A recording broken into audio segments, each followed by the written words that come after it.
right, everybody, stand to your feet. Today, we have the pleasure of having him all to ourselves here at Be Free University. Please help me welcome Damon.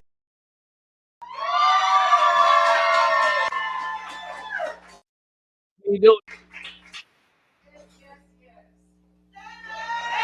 Well, how you doing, man? I am great. That's awesome. I'm glad to be a part of the event, man. Thank you for being here. It is literally an honor for you to be here. Can you hear me okay? I can. Are you hearing me well? I can hear you perfectly fine, man. I'm just excited to be here. You are freezing a little right now, unfortunately.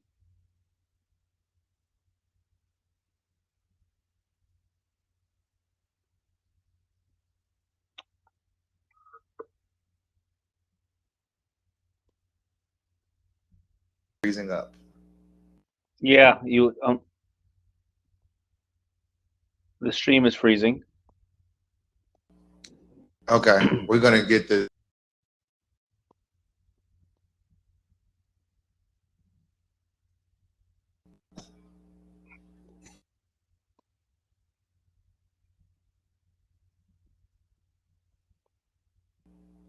Did they bring me down? All right. Well, Damien, can you still hear me? I can hear you, but I can't see you. All right. Well, I think we're gonna have a conversation while they work on the video. Is that okay? That's okay with me. No problem. You be on Clubhouse all the time anyway, so we're gonna have the audio connection today. Okay. All right, all good.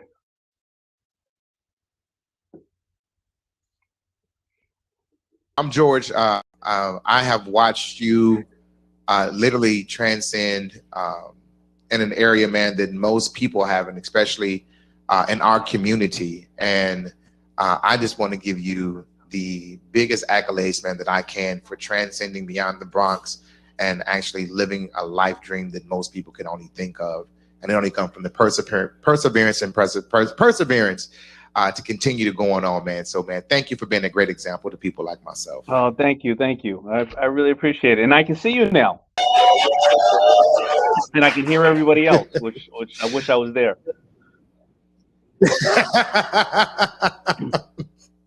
Well, it looked like, and hopefully, the stream works well. So I wanted to have the opportunity questions that I, always wanted to ask. And, I think I'm going to go a little bit out of order here.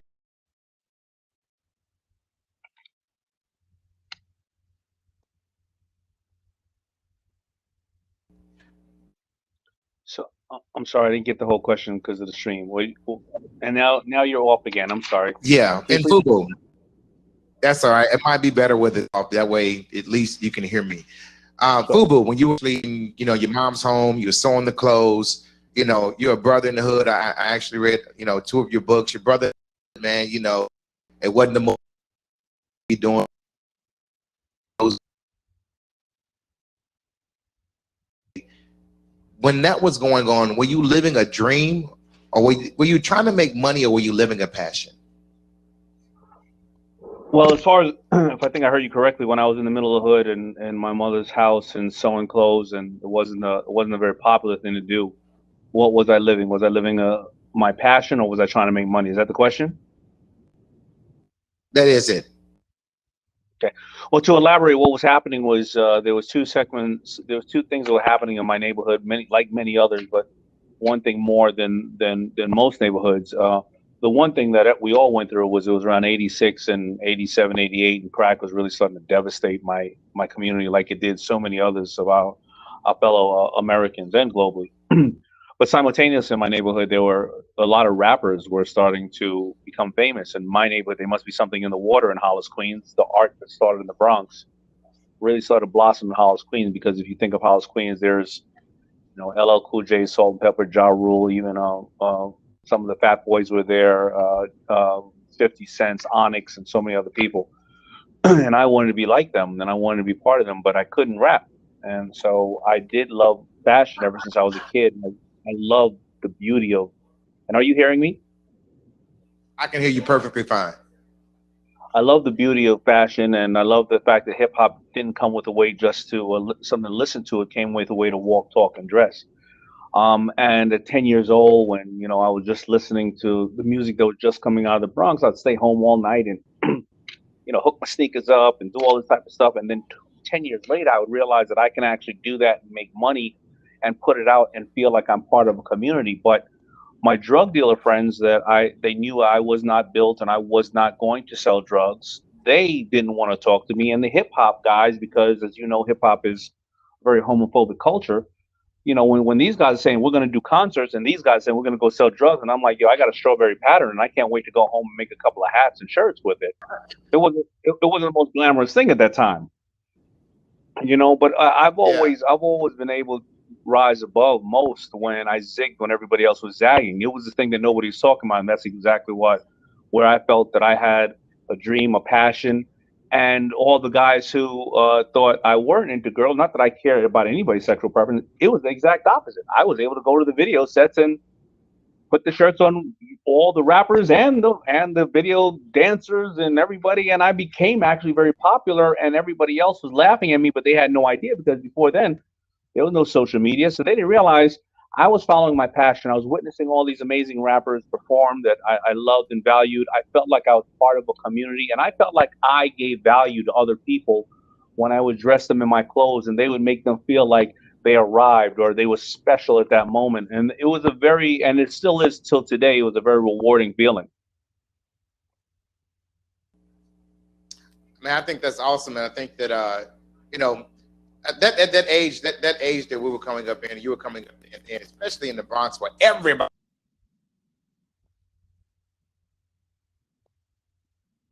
that was back then came through the Bronx. Man, congratulations on that. I gotta ask, so when you start talking about the culture, FUBU, for us, by us, what or who for us, by us? Well, so FUBU is something that I always created. See, the reason I initially created it was because I started hearing rumors, whether it's Tommy Hilfiger or Ralph Lauren, all of them, that they don't make things for African Americans or inner city kids or rappers. But it was really the statement by Timberland saying that we don't make or sell our boots for drug dealers. And if you live in the Northeast, you know that, we supported Timberland because we felt like it was our version of Jordans. And I made it initially for a culture, and I always made it for a culture. However, because I love Beastie Boys, and I dressed MC Search and all those of other different, ethnic backgrounds, but it was a brand, and it still is, that is powered by a musical art created by African Americans, primarily in New York, and that is where the brand comes from. But I also did not want to be somebody who shunned other cultures away, because I wanted them to know about the beauty and or the struggles of African Americans. And through the art of hip hop, you no longer had to play an instrument or had to harmonize, but the kids in the streets were talking about their love, their hopes, their dreams, police violence, political issues. And I wanted it to be inclusive, so everybody through this art of hip hop and fashion can understand what it is to be an African American. So it was always about a culture, and it still is even till today.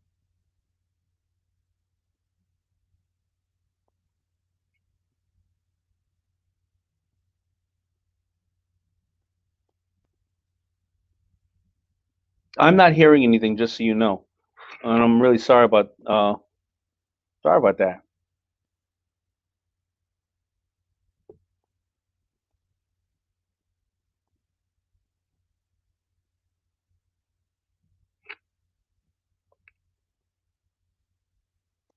All right, There you go. you got me. There you go. There you go. You back? Oh man, that's what's up. I appreciate it. So, No, David, you still can't hear you. I can hear you. Okay, awesome. So, really quick, the name of our company is called Be Free University, and one of the things that we want to do is actually set people free financially. Um, I I come to understand that one of the ways, or probably one of the only ways to do that, is that it's very, very, very hard to do it working a 9 to 5 job. It must come through some type of ownership, whether it's through stocks or whether it's through ownership through housing or whether it's ownership through businesses or or there's ownership through investments. There has to be some type of ownership. And so out of ownership usually comes either passive income or dividends. With Fubu, you actually had some passive income. You actually got passive income, then you sold the company for billions of dollars. How do you feel that passive income and freedom, do you think they have any association with each other? So I got to tell you, it was always been a rumor by the competition, but we never sold the company. Really? We still own it even to today. Oh! So, and that was just a challenge because a lot of the other companies wanted to use that to leverage it, and it is what it is. But we went through the normal cycle that fashion goes through. Fashion goes up, it goes down, and whether it was due to a rumor that we slowed down, or whether it was due to, somebody has 8 years of FUBU in their closet, and they are now moving from college to another position in life. They want to try something new, so we have no problem. But we've had a great resurgence due to, unfortunately, the social issues in this country, as well as the fact that the 2000s and the late 90s are back in fashion. So the question, I'm sorry, I got off track. I wanted to make sure that we clarified that. The question was about passive income or dividends. What exactly was the question? I'm sorry. Are they associated with wealth? Like, do you equate passive income and wealth? Must you have it to get wealthy? I do agree. You do have to have some kind of investment in passive income, whether it is real estate or whether it is the market, or all those type of things. Absolutely, because you need that register needs to be ringing when your head is on the pillow, and that's only going to happen by investing in other things that are working for you. As my buddy, several of my buddies will always say that they, everything they own, somebody else pays for, and every place that they live, they rent, so they can write it off, right? And it's all about knowing how the tool of money works. And as I heard earlier, I was on a little bit earlier, I heard about the type of people you have, whether they're talking about how you build your business credit or how you get out of debt and various other things. You need to have all these levels of understanding. And me, even today, you're constantly trying to learn financial tools and financial instruments that are going to empower yourself. That is the most important thing you have to do. The thing that I see most billionaires have in common is I'll talk to a billionaire. I share this all the time. The billionaire's like, I'm going to make $2 billion this year. They don't try to start new businesses. You know what they try to do? They try to legally save the most they can off of paying taxes, because they go, if normally I have to pay $500 million in taxes, well, I got to find the right ways and the right shelters and the right things to put it in, because why should I start and risk a whole new business where I may make 100 million?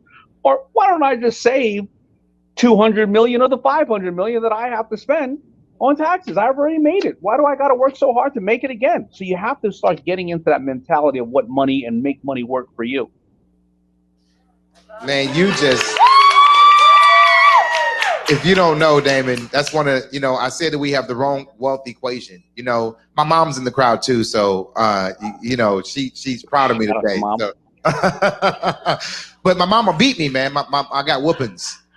My mama from the old school. There wasn't no calling no social services back in the day. It was same here. You called on the Lord. That's all. That's the only phone call you can make was the Lord. Same here, brother. Same here. But my mom's I got whoopings, Dame, because my mom's end game for me was to get a good job, right? And she knew the only way that good job was going to come is because I had to get a good education, and that good education was going to let me get to a good college. That good college was going to let me get a good job, and that good job was going to let me make a good income. Her end game was a job. And so I found out that today, most people who are stuck in lower income is that the end game is a good job. How do we transition, and don't get me wrong, jobs are necessary, but how do we transition and begin to get people to think more in ownership than actually having a job? What's that transition that we need to do in that? So let's be clear, there was nothing wrong with the way that your mother and my mother raised us. We normally, as people of color, we didn't come from legacy wealth, so we didn't have grandparents and great-grandparents to teach us some of the financial tools that are out there and teach us finance and teach us to be financially intelligent. Actually, white kids don't have they don't have it either. They may have it from family members, but our school system is not built to show us about what taxes are and various other things, because they want you to be able to at 18 years old get into 300 and 400,000 dollar worth of student debt at the dumbest time of your life. Because remember, at 18 years old, you don't know anything, but you think you know everything, right? So it's and that's just what it is, right? And our generations before us, there was a way to have one parent work at home, another parent work someplace else, and then the company takes care of you after you retire. But all that has changed, and the generations have changed now. The people that are looking at working right now and having an end goal, you can have a great job. I mean, you can work in a Fortune 100 or Fortune 1000 company, but at the end of the day, how are you making your money work for you when you are at work? A lot of people think that entrepreneurship is something that you need to do to create wealth. You don't have to be an entrepreneur to create Yeah. wealth. I have a massive amount of billionaires that work for me, and their names are, and some of them are dead. Their name is Steve Jobs, their name is Jeff Bezos, their name is Mark Zuckerberg. They work hard for me every single day, and they don't call me at all to ask how to fix a computer or fix a car. Of course, I got Elon Musk. He's busting his butt for me every single day, but it's understanding how these financial tools work. I'm sure that many of your financial and teachers can even give me a PhD on this stuff. But if you would put 20 or $30,000 into Apple in the year 2000, Oh. because it split around 16 times, if you never pulled out, it would be worth over almost $1 billion today. So as we think about these things, I grew up, what I heard when I first made money, jewelry. Jewelry is a great investment. Jewelry is not a great investment. Stones are a great investment. So when I had my $200,000 blinged out Mickey Mouse head, when I sold it back, I got 10,000 for it. But if you would have taken $100,000 and buried it in the ground in 1970, and a diamond worth $100,000 and buried in the ground in 1970, if you'd have pulled that $100,000 up today, because we know paper is a depreciating asset, that would have bought you a mid-size Mercedes, $100,000 in cash, and the diamond would be worth $1.7 million.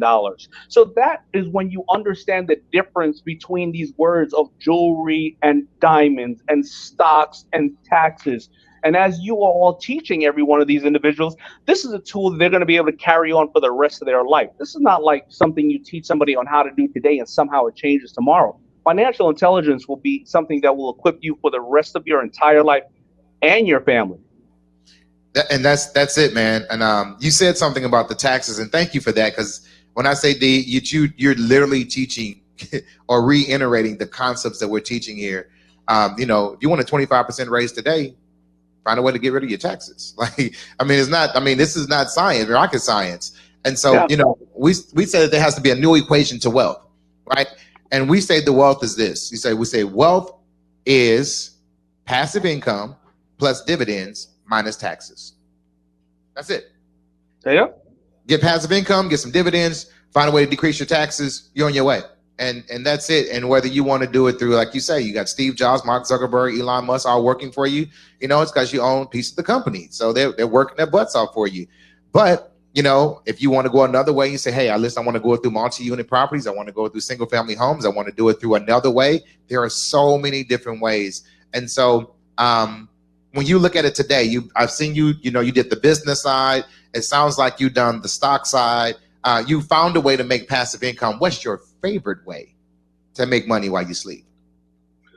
My favorite way is by being an investor in startups. That is my favorite way, because a lot of the startups end up going public, but even if they don't go public, as a shareholder, they do really well, and you can put in your 20,000, your 50, your 100,000 here and there. And the ones that don't end up flourishing are doing well enough in 3 years. You obviously you have the ability to write off a good portion of those losses, and you leverage them against your wins. And those other ones that are going to hopefully kick off some real revenue within 5 to 7 years, those are the ones that I like. My real estate investments, I happen to know when I know what I know, when I know what I don't. And I happen to know a lot of people who are wealthy, and they go into real estate and they don't need me. I love investing in people who don't need me. And I ask them, I go, can I put my little, and I could be putting in 10 million, but it's crackhead money compared to what they have. And I'd be like, can I get a free ride on that? And they'd be like, all right, well, as long as you help my wife or help me with some products you want to come out all day. But can I throw my little nickel in there? You know what I mean? So that's the way I do it. And I go to people who are professionals in what they know how to do. I don't need to relearn things. I need to learn more of what I know and then slowly, learn other things. But I don't need to know new businesses. I just need to know finance, how these things work. And so those are a lot of ways that I spread my capital around in my investments. Well, it sounds like you're doing a good job of it, man. And thank you for correcting that earlier about FUBU. It has been rumored all throughout the country. Was everybody in his shock when he said he's still on FUBU? It's about 100%, Damon. Like 100%, man. I don't know where it came from, but they just put you out there like that. Hey, listen, it's all good. It's a big world, a lot of information out there, and it's not a problem, Well, I'm glad you got a chance to correct it, and I'm gonna make sure I correct it too. So, what are your goals as it relates to wealth after FUBU and after Shark Tank? What you gonna be tired? You're gonna put your feet up? You're gonna always be an investor? You're gonna always be a shark or the people shark, right? What's your goals? Well, my goal, listen, I'm a student of life. I love to learn. I love to learn new businesses and new ways that things are operating and add the fundamentals of what I know to it. So I'm always going to be somebody who's going to work. I'm always going to be somebody who hopefully can go out and inspire and educate people. When Shark Tank is real, when I'm investing in these companies, they're allowing me to be part of their dream. And, as I shoot going on to filming our 13th season, I expect that I still will be 5 to 7 years into it, even if it stopped today, into the investments I have there. So that's the things I'll be, that I'm most likely going to do. As for wealth, I got to be very honest. I know, as I shared with you, a lot of wealthy people. I mean, I'm talking about billionaires. I don't know what I would do with $1 billion. I've done billions of dollars in business, but I don't have $1 billion. And I'm not leaving my daughters anything. So I really don't know what I would do with all that money. Hey, check it out. Like, seriously, like when I read books, like, and they talk about, the Warren Buffetts who, gave, the billions of dollars over to Microsoft Foundation and then you got Bill Gates, who also says that he's not going to leave wealth to his children. And tell me, can you explain that? Well, you give them everything, you make them the poorest person in the world. Is really the theory of that. But I got to tell you, if they thought they were going to get something, then I have 3 girls, and then I feel that a lot of people would treat them differently and would potentially be with them for the wrong reasons. Also, I need them to know that they're not going to get it and they have to earn it. But they also, at a very young age, believe it or not, said, I don't want anything from you because I want to earn it. Many of my 2 oldest girls, I have a 27 and a 22-year-old.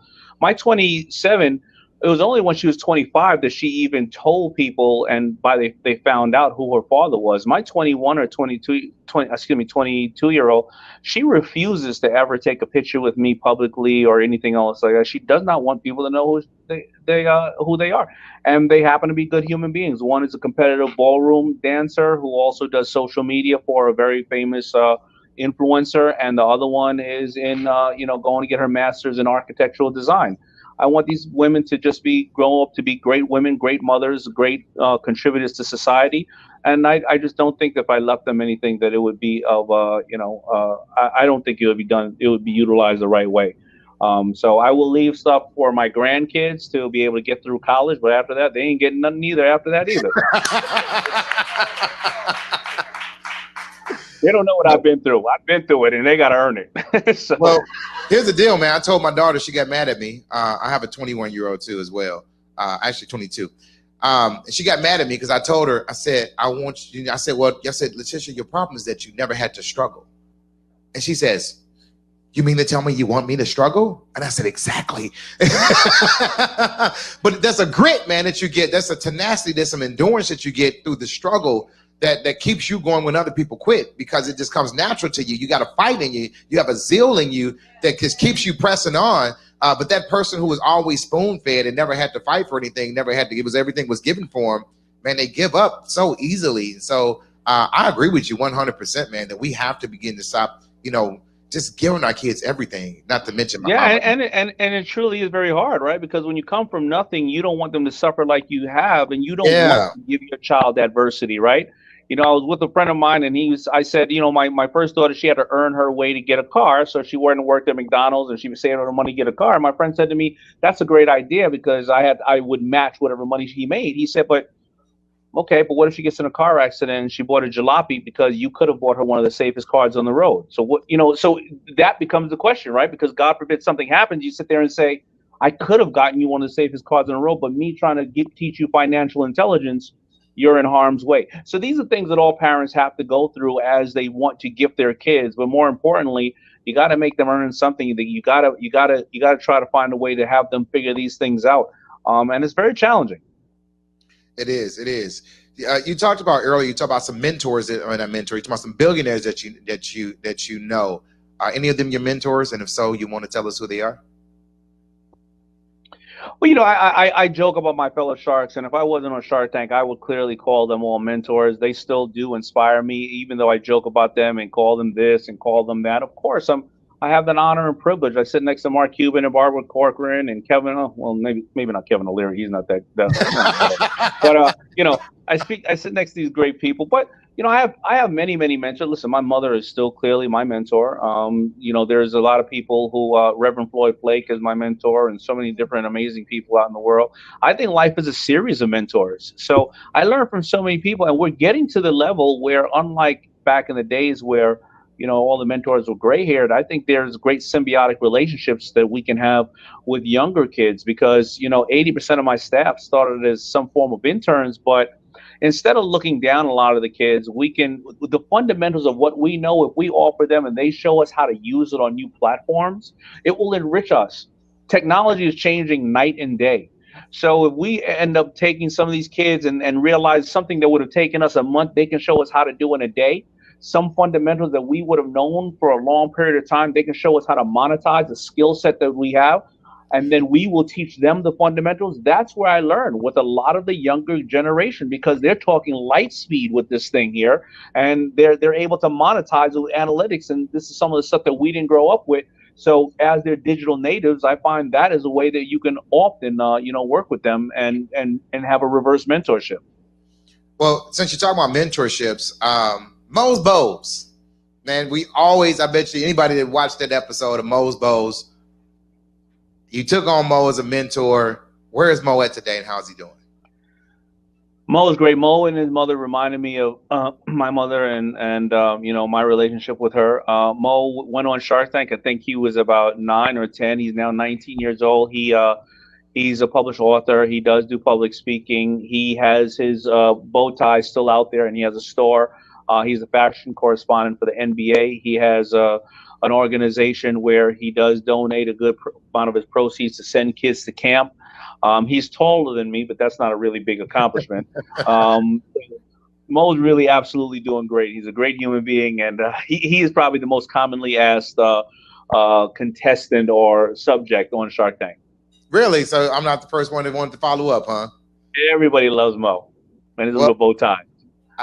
We loved him. We fell in love with the story. We fell in love with the young entrepreneurship journey, but we also seen another side, the compassionate side of you. Say, listen, you don't need money. What you need is a mentor. And man, big ups for that, man. You could have threw some money at him and, as Kevin probably would have done and, raped his business. But you said, listen, man, you don't need money. What you need is somebody who's going to guide you and show you, how to maneuver through these waters. And that was awesome. And that's what people need to think about, right? I mean, being resourceful is a thing because I want people to really understand the stats out there. The lotto athletes and lotto winners, 65% of them are bankrupt after leaving the league or winning the lotto in 3 years. That means the tool of money is something they did not know how to utilize. And the same weird number, 65% of Fortune 1000, Forbes 1000 most wealthiest people are self-made men and women. That means they all started with zero. So I want people to understand that OPM does not need to be other people's money. It needs to be other people's mind power, marketing, manpower, manufacturing, mentors. You source that information. Trust me, that's all I did.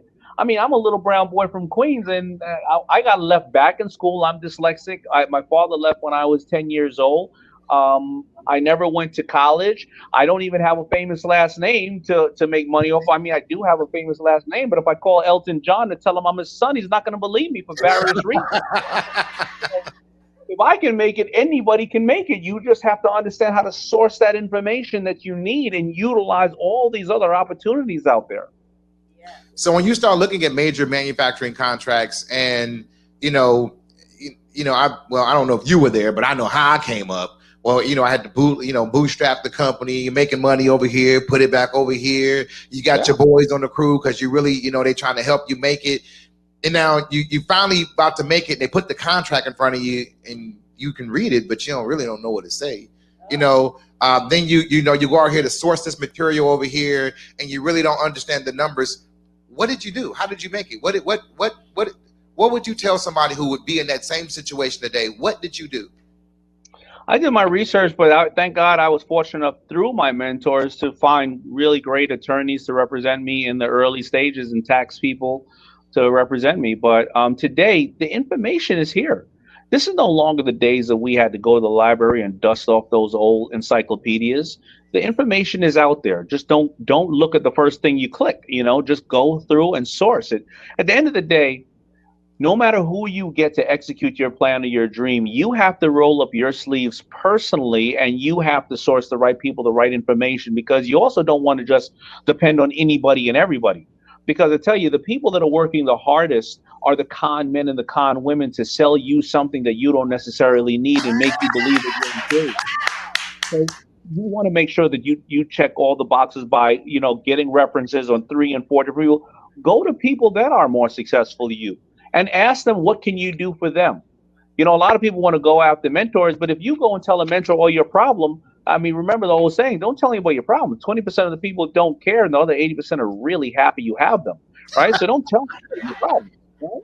You go over there and say, how can I be of value to you? I remember a young man said to me, I see that you love animals, and I'm going to donate 4 hours of my week at an animal shelter. Is it on behalf of you? And is it possible for me to call you and just talk to you for 1 hour a month? Absolutely. Right. So you go out there and find people who are successful. Successful people want to help other people because they got helped by somebody else. Well, we've started Be Free University. We're teaching financial intelligence. We believe this, man, really what you said, that we have to find another way. Other than a 9-to-5 job, we must find a way to separate our time from money. We must learn to make money when we sleep. And so we're teaching people, number one, that you got to have good credit. It's almost a necessity, that you need to have your debt paid off, that you need to have great cash flow. But that's just financial, that's financial literacy. Financial intelligence is, once I get a little cash flow, once I get my credit, how do I then begin to leverage it and actually begin to make more? And so we're teaching the trading and the real estate. And so what we did is I went out and I found some of the best talent over the internet. They had great courses, already had a brand. And I said, hey, listen, if we all partner together, I don't have to smother your brand. We can bring people in and almost cross sell, because guess what? If they're an investor, they probably want to learn real estate, but they may want to learn trading. They might want to learn trading, but they also want to learn, over here, digital marketing, which is, by the way, I seen you getting really heavy into digital marketing too, by the way. Yeah. I love what you're doing. Absolutely. That's why I'm here. As I told you, I think that it is a great portfolio of professionals who are over delivering on a tool that, again, you can use for the rest of your life. So that is brilliant to make sure that it's kind of one-stop shopping to get the information. Absolutely. I love it. So I was telling you that because I was hoping you understood the business model. So my question to you is, how can I give you more value? How can you give? You've already given me value. Thank you. You've already given me value in this stuff. And prior to us getting on here, as my team was talking, I already told my team that we wanted to follow up with you guys to see where we can hopefully put a bullhorn on what you're doing, and of course we'll see all the different elements that you have that we can help make it. So I already told my team to get it.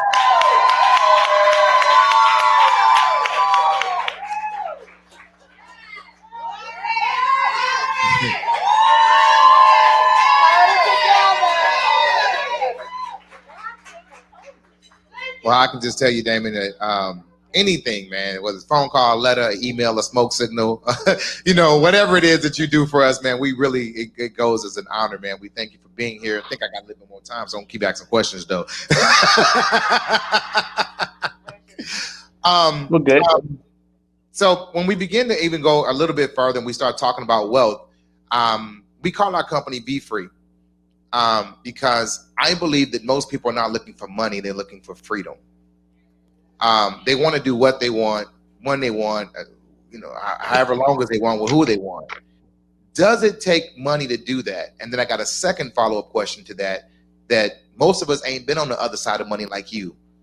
And it ain't all peaches and cream. So tell us about the problems on the other side of money. We know the problems on this side of money. Tell us about the problems on the other side of money. Well, I don't necessarily believe that it takes money to have freedom. I think it does take a certain amount, of course, right? If you can't feed your family and you can't get a proper education and proper medical and stuff like that, of course, it's going to hinder a lot of things in your life, right? But we know that bad health and a lot of those things, they're all due to the lack of money. It is not due to necessarily people's behavior. People a lot of times don't have resources. They eat obviously bad things. They don't have doctors. They don't have the right people educating them or believe in them. So I do believe the money is 100% important, but is not the end all be all, because I know a lot of very, very, very wealthy people that are miserable. Right. So we have to understand it's all about setting, attainable goals that you believe you really need. I think there's three ways or three important pillars for success. Number one is the hardest. It's knowing your why. Why are you doing it, or why aren't you doing it? It is really, really important to know that, because if you know number one, then you can start number two. But if you don't know number one, well, then you can't start number two and have an accurate result, because number two is going to be to set goals. If you don't know your why and you're letting other people influence you, then you're going to let other people set your goals. You can't get the girl, you can't get the guy, you can't leave that job. It's never happened before, not in our family. You're going to embarrass yourself, or you're going to embarrass us. So you end up having the wrong goals. And if you have the wrong goals, then how are you going to have a mentor, which is pillar number three? You're going to get the wrong mentors in life if you don't have the right goals, if you don't know your why. I'm not going to say everybody, but I grew up in a community where they said you're going to be dead or in jail by 21 years old. So what happened? That was the kids' why. They thought that now all of a sudden they're going to be dead or in jail. So they needed to set goals of living on the edge, selling drugs, robbing people instead of getting an education. And so they got the wrong mentors, because who were their mentors? Drug dealers. So if it's something that you really have to reflect on, and it is a very hard thing to do. But once you do that, then you can set the proper goals, and then you can obviously get the right mentors. So I think that is really what wealth is. Wealth is to really understand what you want out of life. Listen, you can have a small business or put money away in stocks, and you can go to the Bahamas for 6 months out of the year, and then 6 months you stay here, and you're with your kids or whatever the case is, and you take your kids for 3 months, or now the way that we're going to go split and school may go virtual, you may have a great quality of life. You don't have to be super, super wealthy, or you can be somebody who's working all day long because you keep trying to make money, so you keep trying to buy bigger houses and bigger boats and bigger planes because you want to compete with everybody out in the world, and you're miserable. And I got to tell you something. There's always going to be somebody with more money than you in the world. If Jeff Bezos woke up with Mark Cuban's money, he would cut his wrist and jump out the window. If Mark Cuban woke up with my money, he would think he's a crackhead. He would cut his wrist and jump out the window. So there's always going to be somebody. Don't try to keep up with the Joneses. And if you know truly your why and how you want to accomplish this, then you can be successful. That is great advice. Awesome advice. Well, thank you. So chasing money, man, our community, and I believe this. I think that I speak a whole lot of times from the position of African American position, but I believe this. I believe poverty is a mindset, and I think that that mindset transcends color. And so when we start looking at the lower economic stream, we find out that most people want to look good and be broke. But most people want to look good and be broke, but people that actually got money, their self-esteem doesn't come from external, it comes from internal. Yeah. How do we begin to repair the brokenness and the communities of that? We have to look good. We got to have the hair. We got to have the nails. We got to have the sound system. We got to have the J's. But what we don't say we got to have is a portfolio. What we don't say we have to have is assets that's buying liabilities. What we don't say we have to have is a way that we're going to make it out the hood, or a business or an idea. How do we begin to make that shift? Because, you know, while we're teaching here and doing these things, I had a friend tell me, he said, generational wealth will never happen without generational education. What are your thoughts with that? First of all, you're asking me something that is way above my pay grade. You're asking me about you're asking me about systemic matters. You're asking me about so many things that all of us have been challenged with. But I think that if I can answer it in the simplest way is people need to see more of who is in this room today. Yes. That's what needs to happen, because I want you to really take a look at this and I want you to think about this. And it's sad. I'm the only African American of this level of success on TV that has nothing to do with sports, music, and or politics. Yeah. Yeah, that's it. I mean, think about how sad that is, right? There's so many other, George Howard's out there, and so many other people that are in this room who are heroes, and they're leaders in their community. They're not overdoing it. They can treat themselves. Don't get me wrong. You can always treat yourself, but they're not overdoing it. But nobody knows that because that's not celebrated. But let it be me being somebody who is misogynistic with, talking about the N word and talking about how, women ain't this, women ain't that. Well, you know what? Someone's going to give me a record deal and put it out. So, unfortunately, it's something we need to see more people just like the individuals in this room. And that's simple as that. It's education. You're right. It's when people find out how they can actually make money and do well just by shifting the way they think and the way they operate. It's really sad that a lot of time we get our information from too many of the wrong sources. Yes, sir. That's definitely true. And today, you want to hear something funny? Yeah, please go ahead. Go look at any publication that's issued by African Americans, and I have not been on the cover of any one of those for the last 20 years. But I've been on, Damon, I heard you say that all the other ones, Ink and this and that. I heard you. I think it was T.I. that was interviewing you, and you made that same statement. And I thought about it and was like, wow. And so one of our ambassadors, global ambassadors over here, one of our executives, Pastor Knox, we were having a discussion the other night. He said, the sad thing about our community is that we'll rather be entertained instead of empowered. And and I don't understand why our community is not pulling at you. There's no way that we should have been able to book you. You should have been booked. I said, man, listen, to 2023, 2024, because you become that primary example to say, hey, listen, I can go and get the other ones. Because the truth is, man, the reason our boys want to be ball players, because that's the only way they see out the hood. The reason they want to be dope dealers. Anybody got another mic? The reason they want to be dope dealers is because that's what they see in the hood. The reason they want to be, the bad examples, thank you, is because what they see in the hood. And so, bringing the exposure to you and actually your success, as well as other people who have been successful, giving that exposure. I had a young man tell me, he said that he still remembered this. He was probably a little younger than me. I ain't gonna tell you my age. I kind of look good for my age, But he was a little younger than me, and he said he remembered when he was 6 years old, show and tell, that a black man had come to his school, and he was a stockbroker, and he had never thought or believed that he could actually be a stockbroker into another black man who was wealthy, a stockbroker, when he was 6. Yeah. Literally changed the dynamics of his life. You got to see it. Where is this event being held at? We're in Chicago, Illinois right now. There you go.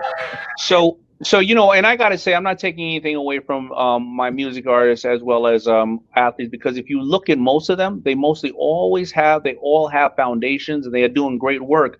But even them, nobody's highlighting that Pitbull has about 30 charter schools, or Jay-Z, or all of them, the things that they do that are good. So I'm not taking away from them at all, because they're doing a lot of things great, but nobody's even highlighting that. But we need to see more George Daniels from, from Chicago out there, where people see somebody who had George's music room and is a foundation and a staple in the community for so many years. We just are not highlighting those type of individuals. Why is that? You think it's intentional? No, I think that music is very controversial. I think that it can spread to every single person, and whether you're white, black, or yellow, you love music, you love sports, and that can be highlighted. And it's easily digestible, and you're using a lot of big airwaves and media companies that put the images out there, so it's a story.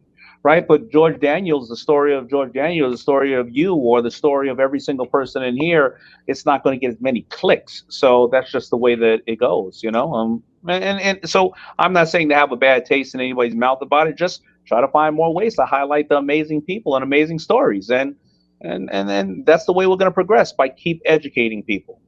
Well, it sells, right? I heard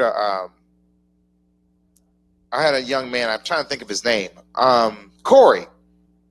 Brittany, what's Corey's last name? I'm his mentor. Hawksworth. Corey Hawksworth came to Chicago for a conference for me, a real estate conference. And he shared this with me, man, and it kind of messed me up. I'd never heard it before. I want to see your opinion on it. He said he believes that the worst thing that could have ever happened to the black community was gangster rap. He said before gangster rap, we had, EPMD. We had, Common. We had all of the rap that was very popular, very, not popular, very positive. You had Public Enemy. You had, it became a way of us communicating what was going on. 911 is a joke. It was poetry, rhythm and poetry. What is the idea with that? He said once gangster rap came in, we started wanting something that really didn't exist. It was like it was music, but we wanted to do the music. It's kind of on the border with that. What's your thought? I personally don't believe it. I think the bad imagery out of anything is going to desensitize kids. So whether it's gangster rap desensitizing the young men and women who are, they have no other hope, or whether it is video games that are desensitizing shooting, a mass amount of shootings, when we're seeing that prominently other people are having mass amount of shootings. I just don't think that's it. I think that it's a lack of education. And that's pretty much it. I mean, there's always going to be bad sides to anything and everything.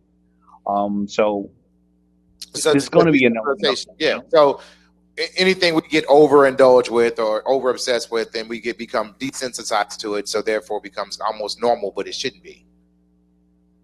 Yeah, I mean that's just what it is. I mean, the whole country gets desensitized to war, or desensitized to, now how many people are still dying from the virus every day, but we're not even thinking about it as much because we're so busy with springtime and vaccines, wanting to get out and party.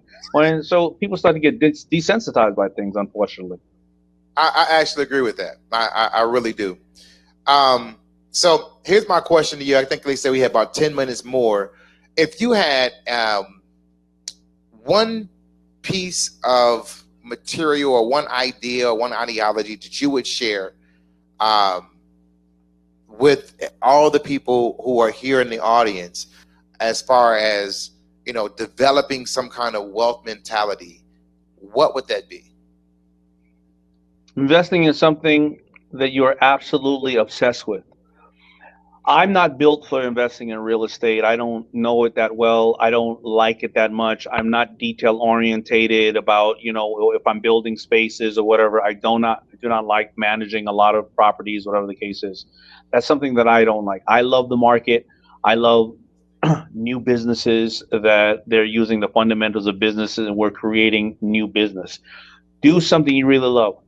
You're always going to get temptations. You're always going to hear today it's NFTs, tomorrow it's Bitcoin, the next day it's sports cards, the next day it's this, the next day is that. And if you are the one that keeps chasing those things, you're the dummy in the room, because by the time it's gotten to you, it's already been overblown in many, many ways, right? You got to figure out what you like. I love to invest in the market because I invest in companies that if they go away, they would disrupt my life and other people's lives. If Facebook went away, which is also Instagram, and people all had to take their pictures down over all these years of content, and it's reaching 2 billion people, and they have the algorithm to advertise. You can advertise, anybody can advertise for $10 or $10 million. If Facebook and those things went away, it would disrupt my life. If Uber went away and I had to go back to being a black man in New York City, standing on the corner catching a yellow cab, I'd be in trouble. I'd still be there right now. You know, if Amazon went away, my wife wouldn't know what to do with herself. I'd be able to explore Monday morning because there would be no boxes in the way. But my wife, I don't know what she would do with herself. She would go into a manic depression. So, you know, I look at the stock market, and I look at things that are, that I think are going to go really well, and that's where I tend to make a lot of money. You know, when I look at Shopify, I was in on Shopify at $28. It closed today at around 1,200. And why? Because I realized that if retail is dying and every individual wants to sell something, they're going to open a Shopify store. And that's only going to get more and more and more popular.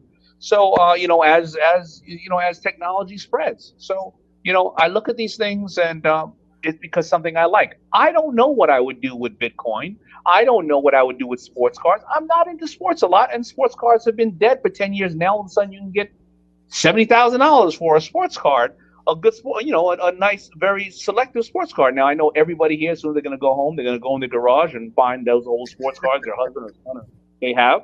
But again, invest in things that you're absolutely obsessed with, that you love to do, you love unraveling, you learn about, you know about. And those are the things that I think is good, because whether you are the investor or you're a customer, it's something that you are extremely interested in. So everything you are a customer in, you can be an investor in one way or another. I love that. I love it. I did hear some numbers. I'm a numbers guy. Did you say you got in the Shopify at 28 and it just closed at 1,400? It's like talking dirty to you, isn't it? Actually, you did kind of turn me on there, Damon. I'm just,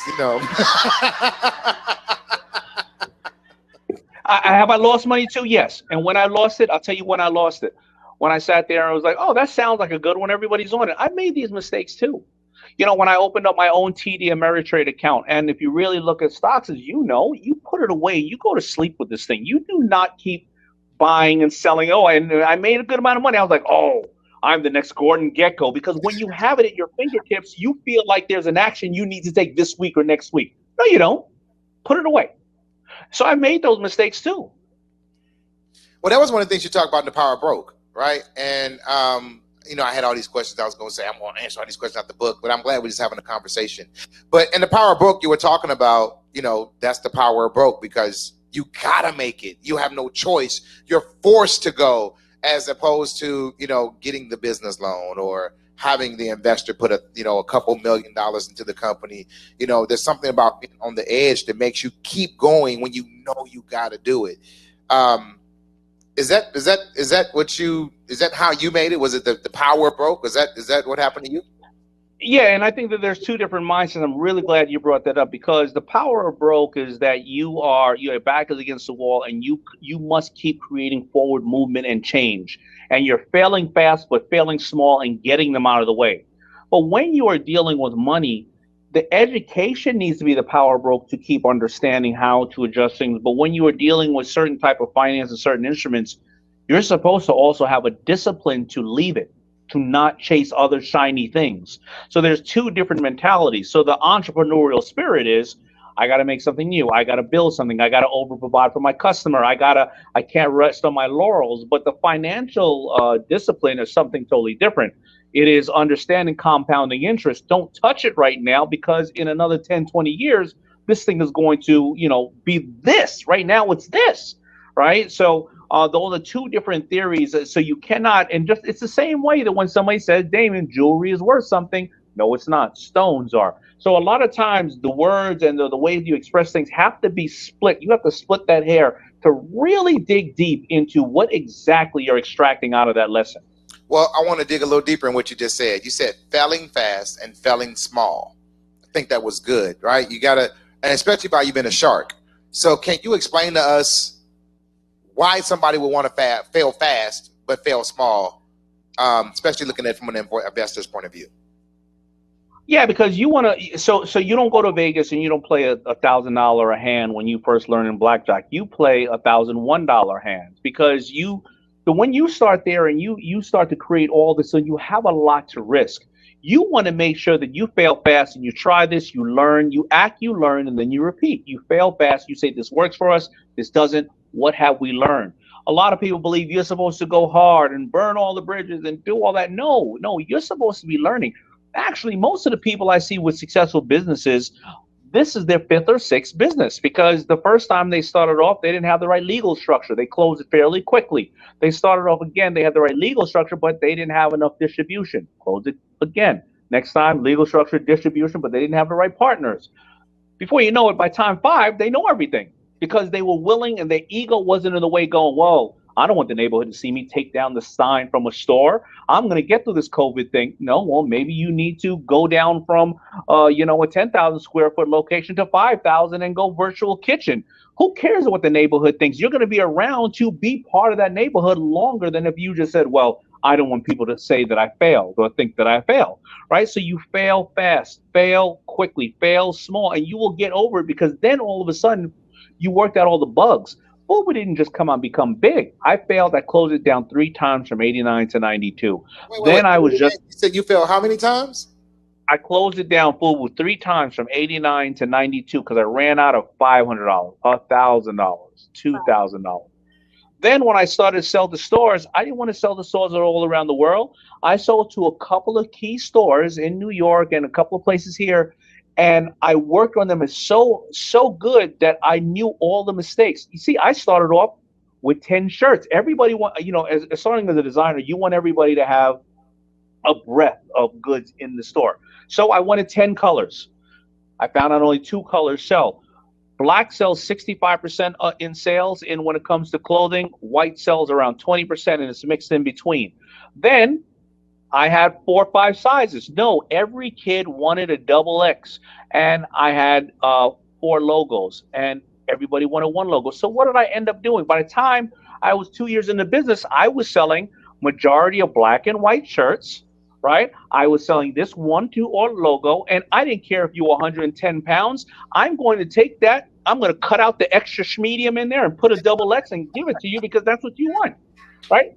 So I was able to hone in on my customers. And that's what happens when you fail fast. You learn and you get all the bugs out of the way. Now I didn't have extra inventory. I didn't have to discount stuff. And I was able to say to the big stores, I know exactly what I sell, who I sell it to, how I sell it. And this is how I know this will move off your racks. That's good. Your data, man. You spit out your data like this. You know your customer. You know your data. You know what we're selling. You know the percentages. How important is the business for a business owner to know their metrics and know their data?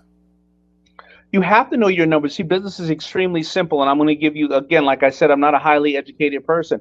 I'm going to give you a couple of simple things. You either in business, you either increase sales or reduce costs.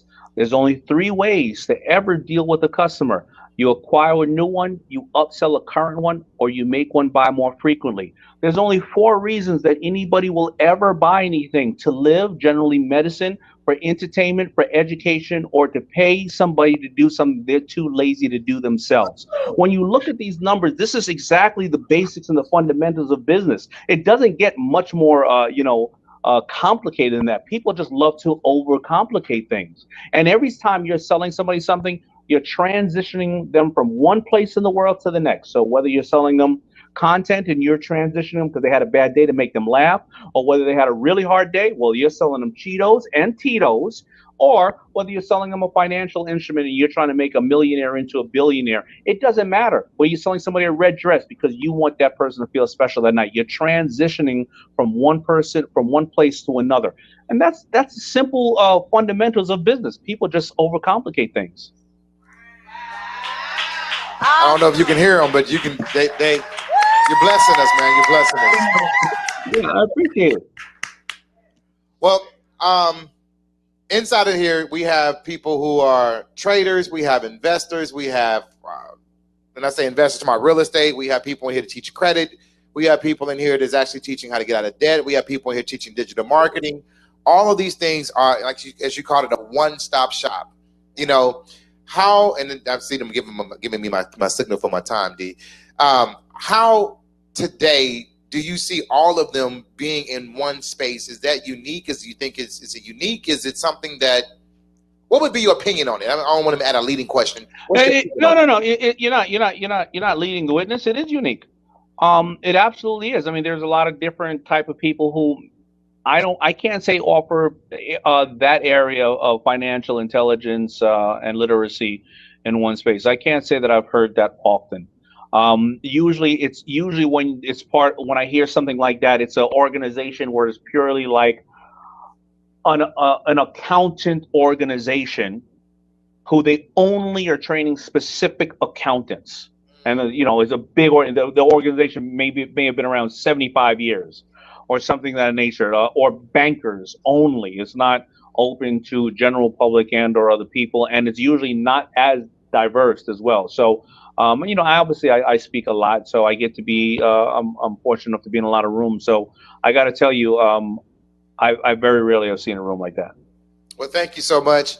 You guys, I want to respect them. It's time that they count down the clock on me, D. Hopefully, we can stay in touch. I'll see you on Clubhouse. You never let me on the stage though, but I'm coming.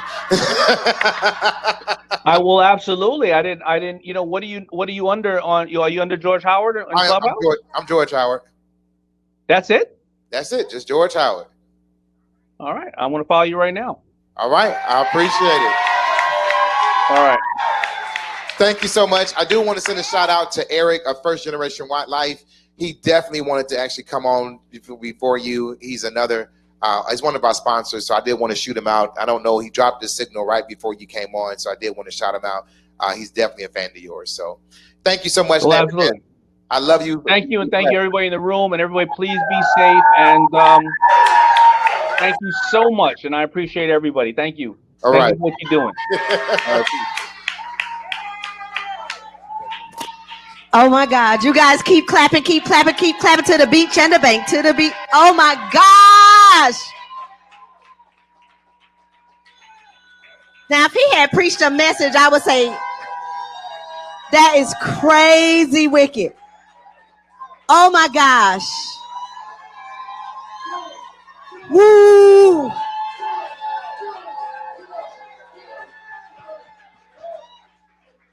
Oh my God, that was so amazing.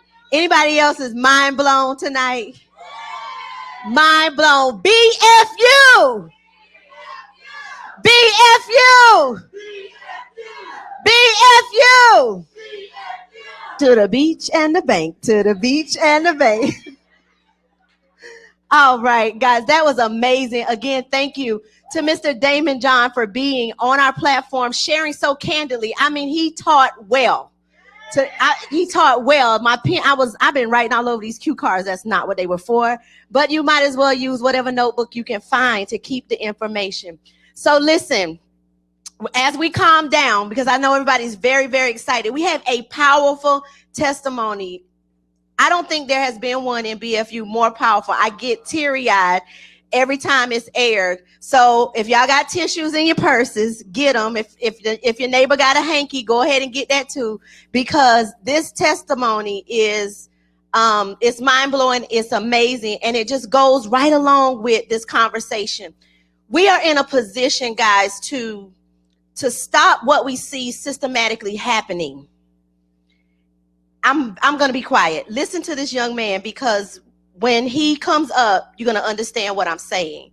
So let me introduce to you Mr. Pierre Baker. Be Free University. Now, if anybody wants to be free, it's got to be somebody who feels as if they have been in prison. It feels like somebody who feels like their freedom has been restricted in some type of way, right? Like, if that's you, if you feel like you want to be free, then what is it that you're feeling that's a restriction on your freedom? So I know for me, let me go ahead and share my experience right out the gate. First of all, my name is Pierre Baker. And shout out to Keith Sweat, the light-skinned version, for definitely putting me on to this, right? But my name is Pierre Baker, and I am currently incarcerated. Yes, it's true. I am one of the first people in history to create an online business successfully from prison. And I feel like this is one of the best opportunities, best decisions that I ever could have made. Because since joining Be Free University and learning from their trading and other skills, I have been crushing it. Before, I was losing money in the Forex and crypto asset classes consistently. And when I did make profits on my trades, they were like $3 and $4 max. Now I'm making consistently $30 and $40 trade profits. That's a 10x. That's 10x all day long, right? Now I want to show you something just for inspiration, so that you can know that there is no longer any excuses when you're talking about achieving your goal. If you're lacking some type of resources, if you don't have enough time, if this and that, throw all of that out the window, because your mindset is what's going to determine your success on everything. Now, when it comes to being free, it starts up here, because if where I am, can make it happen, if I can make it happen, then we might as well call Be Free University makeithappen.com, and that's what we're going to do. So definitely look at my experience for more than just a smile, because this smile did not come overnight. Being in a situation like this, being able to handle the heaviness of a situation like this, and making light of this situation, it takes a certain mindset. So if you feel like life has been hard on you, if you feel like there's a lot working against you, I want you to definitely take into consideration that someone with it that has a lot worse off, they have it a lot worse off than you do, 9 times out of 10, is able to make it happen, then you can make it happen. Because everything that you're going through, every feeling of misery, every feeling of insecurity, every feeling of lack, someone else has experienced that same thing, and they didn't use it as an excuse or a crutch, and they still made it happen. Let my experience be a testimony to that fact, to that truth. So let's make it happen. Be Free University is the place to be. You're guaranteed to be around some people that actually care about your situation and want to see you succeed, and are going to take every step that they possibly can in a practical way, in an unselfish way, to make sure that you can succeed. And that's my experience that I'm sharing, as well as other people on my team. So welcome to the team, and we are looking forward to seeing you eat. Let's eat. Let's do it. Just not in the chow hall. Let's make sure we eat at Benihana's or one of these restaurants. You don't want to eat in here, trust me.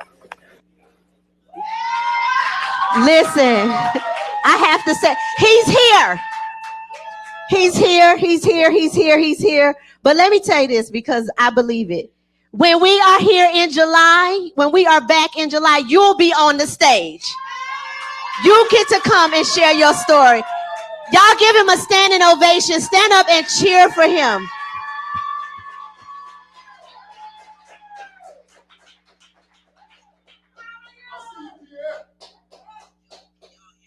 We can hear you.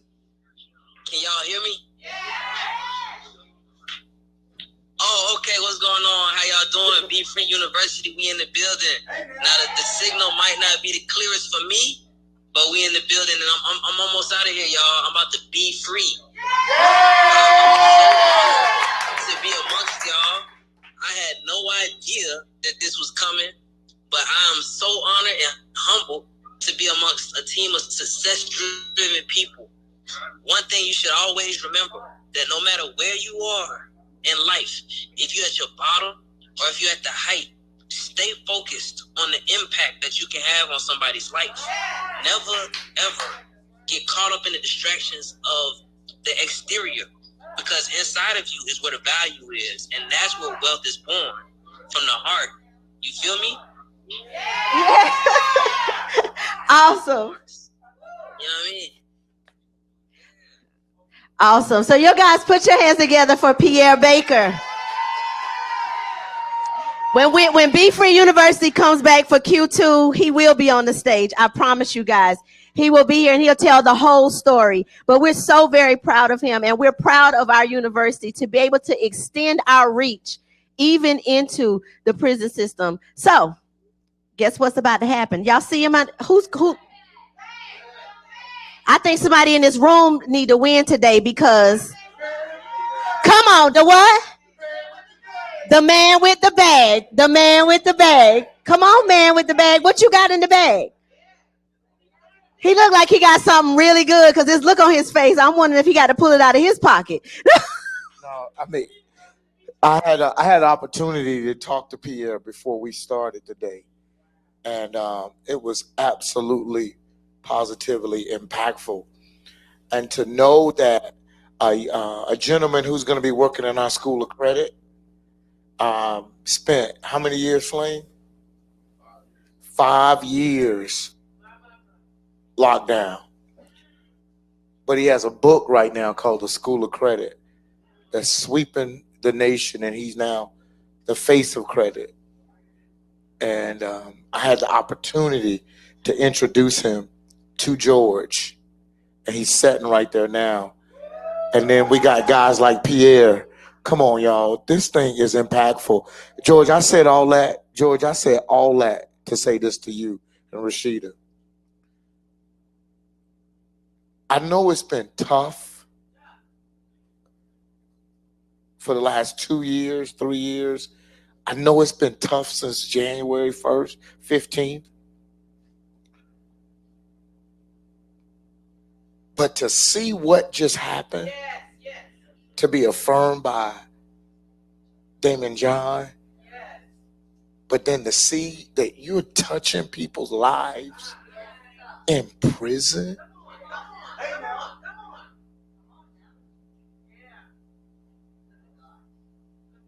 Dude, that guy getting ready to get out. He's not going to go back into that system because he's being plugged into a system. So you guys, I salute y'all. That's worth it. And there's more like him. And there's more like Flames. I'm telling you, man, God is good, y'all. God is good. So I just praise God. Tonight, I'm here to give away $500 in the bag. No, not you. Tonight, the winner is Rosa. Rose Allure. Rose Allure, the credit goddess. Come on up. Come on, Rosa. Where you at, Rosa? Yeah. Rose Allure, Louis Bonveni. Because watch this, y'all. Rose is here, but she also online. So, and she on Clubhouse too, probably. Y'all, so guess what? We have a winner inside the house. Miss Rose Allure. Rose Allure, credit goddess. The credit goddess. No, I'm so shocked. You guys caught me off guard. I'm like full to my belly. You guys fed me, but thank you guys so much. I appreciate this. But oh, can you guys hear me? Yes. Oh, thank you guys so much. I won $500. Yeah. To the beach and the bank. To the beach and the bank. But you know what? You know what? I'm gonna donate that to someone, one of my students. So if you guys attend my credit class, I'm gonna pass it on down. Yeah. Tell them what time your class is. My class is Monday through Friday, 7:30 Eastern. Monday, Wednesday, Friday, personal credit. Tuesday, Thursday, business credit. Let me see you guys there. Yes, sign up on Be Free University, befree.university. Okay, see. You know what? Should I break it up? I should break it up. Yeah, yeah. That's what I'll do. Yeah. Wow. See you now. Amazing educator, y'all. Let's give it up.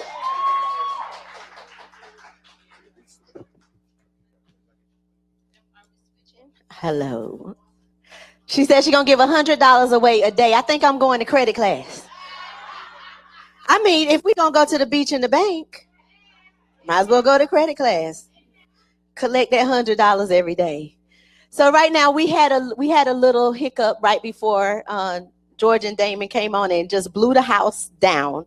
And we had one of our sponsors on the backstage waiting to come and address you. So we're going to invite Eric Howard from First Generation Life to the stage to greet you tonight. And we want to give him a huge round of applause for being one of our major sponsors at this event. Thank you so much. Can you hear me, Rashida?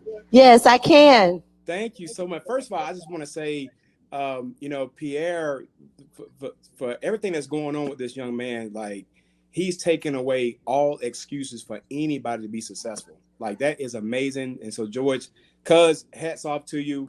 We share the same last name, and I'll see you at the family reunion for sure. But, I do want to say this real quick. I know I don't have much time, but, it's been a big misconception of life insurance. And majority of us came from the same communities where we're taught that life insurance is only for when you actually die, right? And while other communities, they have already learned that how you can build wealth with these plans. And so what we're talking about here is actually generational wealth. We're talking about generational power. And so First Generation Life, what we do is we put you on the same level as those other communities by creating wealthy families. But as everybody's been saying all day long, is we first have to change our mindset. And that has to be done right now, today. So what you have to understand is that with a stroke of a pen, you can break generational cycles, break those chains of poverty, and to be ready to empower the next generation. And what you all have access to right here at Be Free University is the secrets of financial literacy. Again, things that we weren't taught in the past, but now we can't make any excuses because it's right at our fingertips. They're giving their life to make sure that the next generation is empowered. When we partnered with Be Free University, it was a very organic process. And we're very happy to be educators now for the life insurance division because we know that together we're going to impact the world. But real quick, I want to talk about historical Black college university. We just launched the Pay It Forward program. And what that is it now marks FGL as the very first Black-owned life insurance agency to ever have a program like this. And so, we're breaking history right now. We're making history, and we're looking for you to become the first 100 patrons to be able to give back to your HBCU and get your name etched into this program from the very start.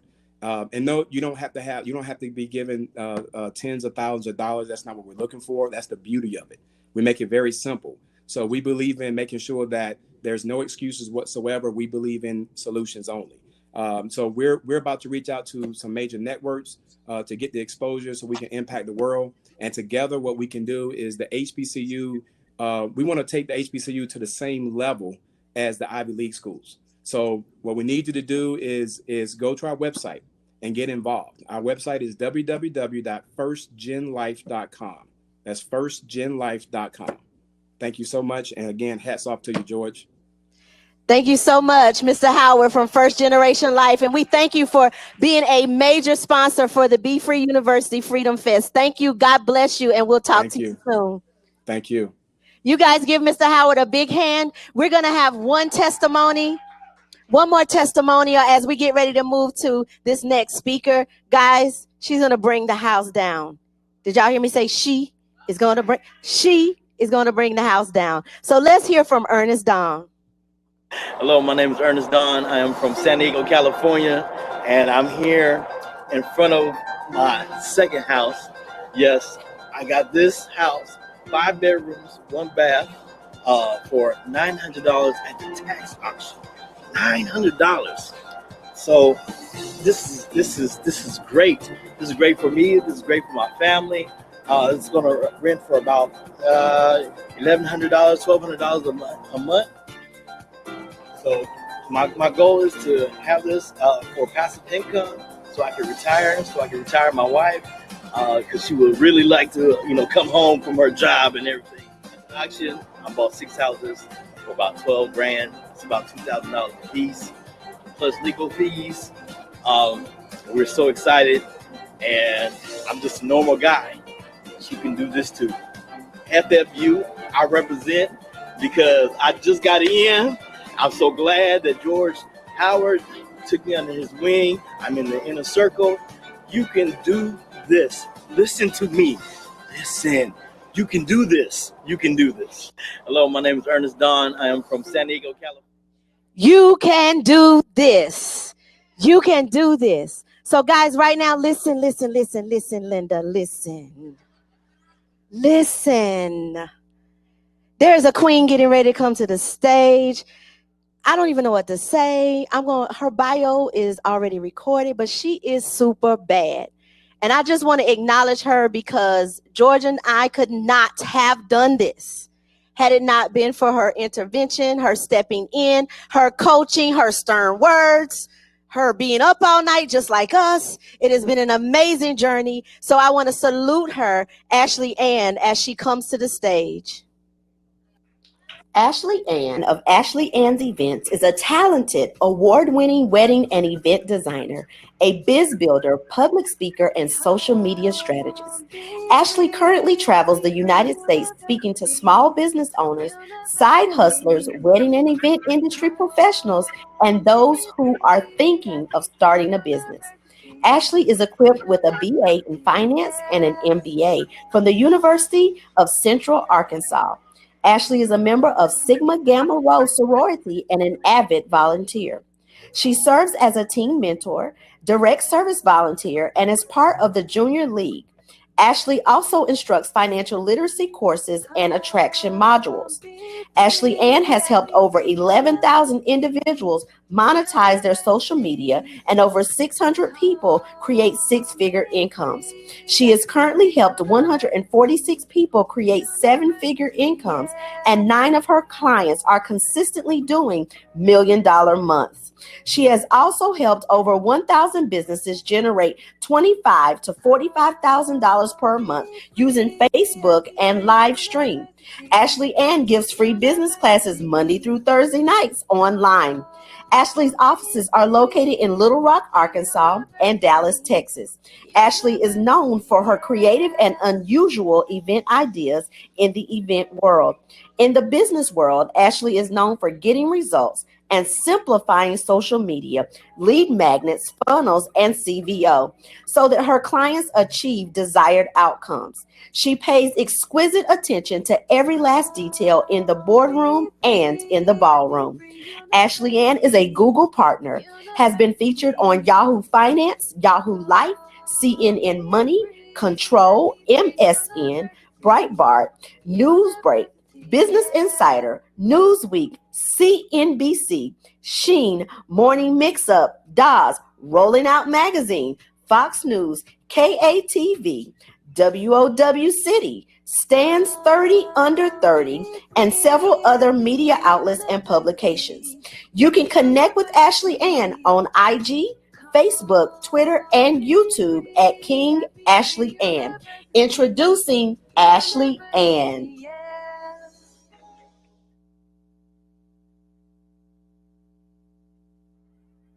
Hey y'all, hey, how's everybody doing? Thank y'all for that beautiful welcome. I'm so excited to be here today. Thank you to George for putting on such a fabulous event.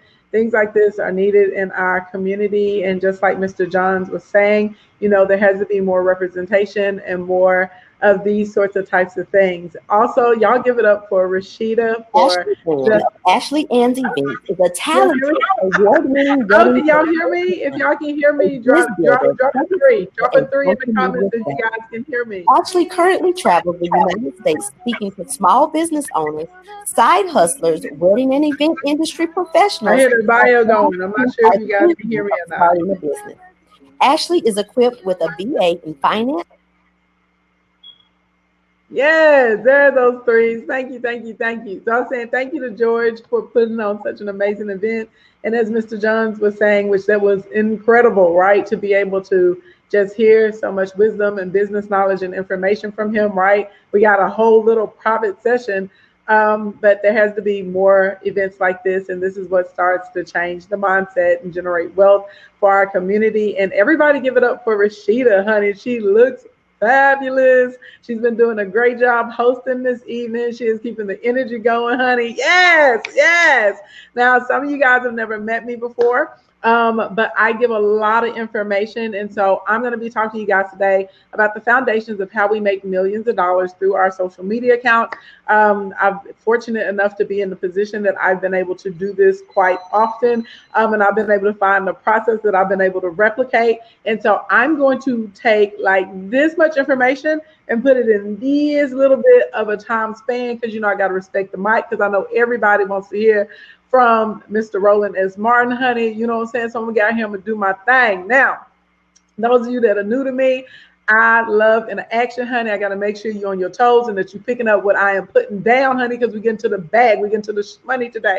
Okay. So if you are in the kingdom and if you're ready for this hot sauce, y'all know what I want to see in the comments. Ready, ready, ready, ready, ready, ready, ready, ready, ready, ready, ready, ready, ready, ready, ready. Let me see it roll through those comments. I am going to share my screen. Okay. Because we got, you know what I'm saying? We got to get that cracking in here. Let's see if everybody, let's get to the screen share, and you guys should all be able to see my screen momentarily. Let's see.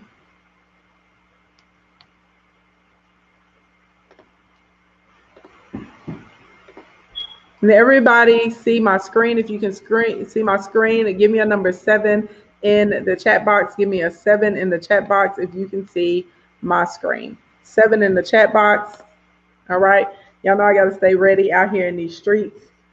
Look, I'm on one and then I got another one. Okay. Yes, for the 7s.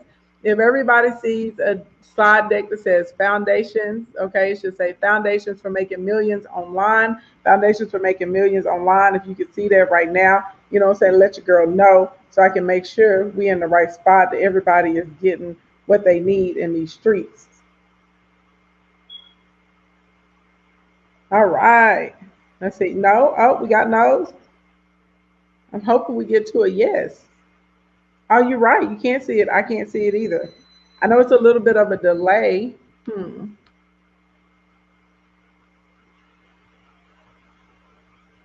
got to know. I'm going to stop sharing and we're going to try and share again. And let's see what we can get cracking out here in these streets. I definitely can do it without it, but I want you guys to see the visual aid. It's going to help you understand a little bit more. Let's see. We're going to try it one more time. Hey, Ashley, is it not allowing you to share your screen? It's saying that it's sharing over here, but we can't see it. It just came in. It just came in? Yeah, we got you. All right. All right, y'all. So I'm not going to go for the full screen. We're going to keep it down on the smaller screen. I'm not sure what is going on because I have on another device and I can't see it on mine. But as long as y'all can see it, we good to go. Okay, that's all I care about. All right. So first thing first, just in case you guys don't know who I am, which I think we do from the intro, I'm a business builder, entrepreneur, I'm an award-winning event designer, I'm a strategist, I'm a Facebook ass genie in these streets, honey, you can't fool with me. I do have a master's in business. I also have a bachelor's in finance. I grew up in the country, honey, Scott, Arkansas. How many of y'all know where that is? You don't. It's okay. It's fine. And I'm a former struggle bus rider. How many people in here right now are on the struggle bus and you trying to get off of that thing? If y'all don't know what the struggle bus is, that means things are not working. They were not happening for me, honey. You know, the way my checking and savings account was set up back then, it was a whole situation. So I had to, and not only was I riding the bus, y'all, I was sleeping on the bus, driving the bus, hanging out on the bus. It was too much time on the bus. So I had to get off of that thing. Now, just so you guys know that I actually know what I'm talking about, you can go check me out, as Rashida mentioned earlier, on Instagram or Facebook at King Ashley Ann. I do give live sessions a few times a week. I try to at least 3 times a week. Now, also, I understand the importance of validation. We live in a very interesting time, but due to the social media streets, I understand I don't have to prove myself, but I want you guys to know that you're speaking with someone that actually has experience and not speaking in theory. So this is a little screen grab from 3 months, okay? It's a little bit over 800,000 there. It's a little bit over $1 million in this particular Sam card account, okay? And if you guys look at the timestamp, this is $1,866,999.15 in a 90-day window from social media sales. So if you guys have not tapped into social media yet to be able to grow your businesses, what are you waiting on? The statistics say the average American spends about 75 minutes a day on different social media platforms. So that means you out here stocking and chicken hawking on the gram, on Facebook, on YouTube, TikTok, Clubhouse, whatever your poison is that you prefer, all right? So if you're on here, why not make money on these platforms? And more specifically, why not make them passively, okay? And I do want you guys to understand, I think Ash Cash has said earlier, the average millionaire has about 7 streams. So that 1.86 million is not does not include money from my event design and production company, from my consulting firm, not from my ads or social media firm, not from Tava, not from affiliate payouts, not from my book sales or my speaking engagements. Okay, blink, blink, blink, get into it. And this system that we're going to be talking about today does not only work for me, it works for several of my other clients. This is a screen grab, 30K in a month from 25 Credit Repair. Shayla is a business consultant. She did about 50 stacks. Y'all know the late, great Cece of the Six Figure Chick. That was our first six-figure month together. We were also able to have a seven-figure year. Here we are with $1 million month from one of my clients. $12,000 a week. Amina and her family teach people how to travel. A little bit over $6,500 in 6 days. Okay, Mr. B the Bank out here having his first $100,000 week. Okay, and they go on and on and on. Y'all know Tay Sweat is one of my clients also. We've been able to run that up into $1 million months. Okay, so these are regular people just like you and I. None of us are famous. None of us are celebrities. None of us are on TV. None of us have just humongous platforms or anything like that, and we've been able to get results from tapping into social media and monetizing different products. Okay, so what are we going to do today? Basically, I've isolated a pretty simple process, and it can be repeated. Okay, it works for physical products. The system works for digital products. It works for service-based offers. It works for MLM and network marketing. It works for coaches. It works for coaches and consultants. It works for podcasts and blogs. It even works if you don't have any products. Yes, I said if you don't have any products. Believe it or not, I have a fair amount of clients who don't carry any products and they make money, from their personality, maybe becoming commentators, affiliate marketing. There's all kinds of ways you can make money online without a product, okay? But if you're getting into that lane, it's not necessarily going to be passive, such as these other revenues. Okay, now how exactly does this work? The system works, okay, because it allows you to build up a target audience. Okay, and Mr. Johns was talking about when he started off his company and he had the 10 designs and being able to isolate what colors people wanted to wear and what sizes they liked and which of the logos that they were interested in. And that's essentially what targeting is. It is finding out specifically what your customer likes and more specifically what customer you're serving, okay? Who is your audience? Who is your group? Who is your base, okay? And we take this information and we're able to use it to generate thousands of dollars a day. We're able to use it to create the ability, okay, to do this easy. We're able to do this without using any special equipment. We're able to do this through using very simple systems. And y'all, these are the same systems that allow me to go from $10,000 a day, so honestly, $10,000 a month first, then to $10,000 a day, then I started having 100K months, and now I have 100K days. And I'm able to do this from anywhere in the world, all right? And when I first started, I had under 2,000 followers. I did not have any formal experience, and I actually was still running my traditional business to be able to put this together, okay? So how does this work? We need a funnel. How many of you guys have ever heard of a funnel, right? If you've heard of a funnel, give me the number 1 in the comment box. If you have no idea what a funnel is, drop the number 7 out here in these streets so I know who I'm talking to right now, all right? So a funnel is nothing more than the process of how someone learns about you or your products or your brands or your services. And from the time that they learn about you, how do we walk into becoming a customer or a client? That's all a funnel is. The reason it's called a funnel because as people go through each additional step, it gets smaller and smaller and smaller. Fewer people go through each step and it makes the shape of a funnel, okay? So anytime you hear someone talking about a funnel, that's all it is, okay? Now, the basic funnel that we need to learn is a 5-part system. This 5-part system is what puts us in the position to be able to monetize our social media accounts and honestly just kind of make money when we're in our sleep, all right? So, and when I'm explaining the funnel, we're going to think about this the way that you would kind of think about maybe the phases of a relationship. It helps people to understand the different steps and you don't think too hard about it or get too challenged, okay? So the first part of the funnel is going to be, where do people meet me? Okay. Where do people meet me? This is the first part of the funnel. This is called awareness. All right. So if you hear someone talking about the awareness portion of a funnel, they are simply talking about where do people meet me. So I want y'all to think about this like pre-COVID, right? You would get ready to go out, maybe to dinner, maybe to a lounge, maybe to a club, maybe some dancing, right? That's all this is. In each of your different sources where you meet people, I want you to think about it like a different club, right? So maybe Instagram would be a club, Facebook may be a house party, TikTok may be a kickback, okay? YouTube may be a lounge, right? If you're tapping into other podcasts or Facebook or LinkedIn groups, maybe that's like going to a baby shower or some type of social event when you're on Reddit or Quora, okay? Like y'all picking up what I'm putting down? So you're simply going to write down in the top part of this funnel, if you're taking notes, where do I like to meet people? Right? Where do you like to meet people in LinkedIn groups? Do you like to go to Reddit and Quora and answer questions? Do you like to live stream? Do you like doing collaborations or interviews? Do you like to put up content on YouTube? Okay, that's all we're doing. We're just going to write, where do we meet people? Okay, and so your social media platform or that channel, think of it like you're getting ready to go out, right? And you're deciding where you're going that night. Okay, and some of y'all are some club hoppers. Y'all gonna be in several different places. All right. The second part of the funnel, okay, is going to be your content, right? And this equates to, how do I build interest, okay, or engagement when we're out here in these social media streets and we're trying to work with people.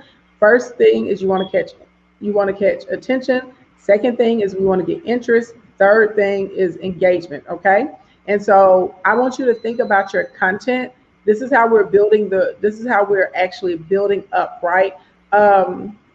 Kind of getting the attention. You want to be the hottest chick in the place, or you want to be the the most swagged out dude in the place. You want to get all eyes on you. So I want you to think about your content like your outfit. It's your clothing, it's your accessory, it's your shoes. And you want people to check you out and be like, okay, I see you, you cute, you know what I'm saying? Blink, blink, blink, wink, wink, wink. That's what we want going on with our content. So the secret to content that actually is going to convert into a sale for you and put you in a position where people come and ask, how can they spend money with you, or how can they support you? How can they purchase a product or a service from you, is valuable content. People always talk about valuable content, but nobody ever really tells you what valuable content is. So we're going to run it down right now. Okay. So anytime you give a term or a definition, that establishes you as a resource. And believe it or not, a lot of people are unfamiliar with different things outside of their area of expertise or what they're accustomed to. So your terms and definitions are going to allow you to kind of open up the door and make people feel comfortable enough to ask you questions. And one thing that I have learned out here in these social media streets is typically when people have questions, they're actually really interested in connecting with you or consuming one of your products or a service, or coming in and visiting your store, going to a website, whatever that is that may be, okay? Next thing is concepts. Anytime we can explain any type of concept, if we can summarize something for people, anytime we can take an article and maybe break it down into different components or ask people what they think about it, those are all valuable types of content that, again, establish you as a resource, okay? Other types of content that are valuable to people, if you want to show people the process or the steps, if you want to give them tutorials, maybe you're showing them how to do something and you're putting it in a time lapse, or you break it down into different pieces or parts. People like a good list of the tools and the supplies. Maybe think about yourself whenever you get ready to start a project, and if it's something you've never done before, it's handy to have a list, right, of everything that you're going to need to complete that task. So anytime you can give somebody a list of what they need, or, what you use in your day-to-day, top softwares, anything like that, people are into it. List of tools, list of supplies. Also, any type of thought-provoking video, anything that is funny or creates an emotional connection with your audience members. Again, this is value. Value sometimes is making somebody laugh. Value sometimes is creating a safe space for someone. Value sometimes is just sharing your thoughts so other people can say, hey, I kind of thought that too, or felt that way too, and I didn't know how to word it, right? So all of these things are valuable content, and they're a part of creating a community, okay? Also, any type of relevant news or event to your industry or to the subject that matter, Again, it's going to be valuable content. People on social media love a good quote and they love some thoughts. And if you can tie in some type of quote or thought that's unique to your niche, and continue to roll those out, again, it's going to give you valuable content and make it easier for you to attract new customers and clients. Okay. Also, anytime, for those of you who have physical products, if there's some type of benefit to whatever it is that you offer, or the ingredients in your offer, right? And we're talking about the properties of the ingredients or how they're beneficial or helpful, and saying, hey, this is why we put this here. That's also another great way to offer value, by educating your audience on what it is or why exactly you're using what it is. Okay. And then finally, common mistakes. Anytime that you can share your mistakes in the past, or how you messed up when you were going down the road, and you can help someone else evade that, that is going to be considered valuable content as well. Okay. So think about your content like your outfit, right? So awareness, the top part of the funnel, we go into the club, we figuring out where we're going to hang out that night. Your content is going to be your outfit that you're wearing when you show up to the party. All right. So when we're posting our valuable content, we want to make sure that we can post multiple times a day. I really think 2 to 5 times a day, if you're just starting and you're trying to build up your audience, is a good move to make. If you're doing something like YouTube, you probably can get away with posting 2 to 3 times a week. But honestly, the top content creators that you see that are growing really rapidly on that platform, they really upload new content at least 2 or 3 times a day. Okay. You also want to have a great image, and people get caught up when it comes to image. I'm not talking about like you as a person. I mean, actually the images that you're choosing. Are they aspirational or motivational to the audience? Are they things that they can relate to? Can your audience see themselves in your images? So do they actually look like who you're selling to? Okay. You want to have a consistent tone. Are you happy? Are you reserved? Are you conservative? Are you bold, right? Whatever your tone is, keep it the same, because your vibe does attract your tribe. And then you want to choose 3 to 5 fonts for your page. So that way your page is kind of easy to follow and read, and people can quickly get the gist of what you do. Okay. So consistent content coupled with consistent call to actions leads to consistent cash.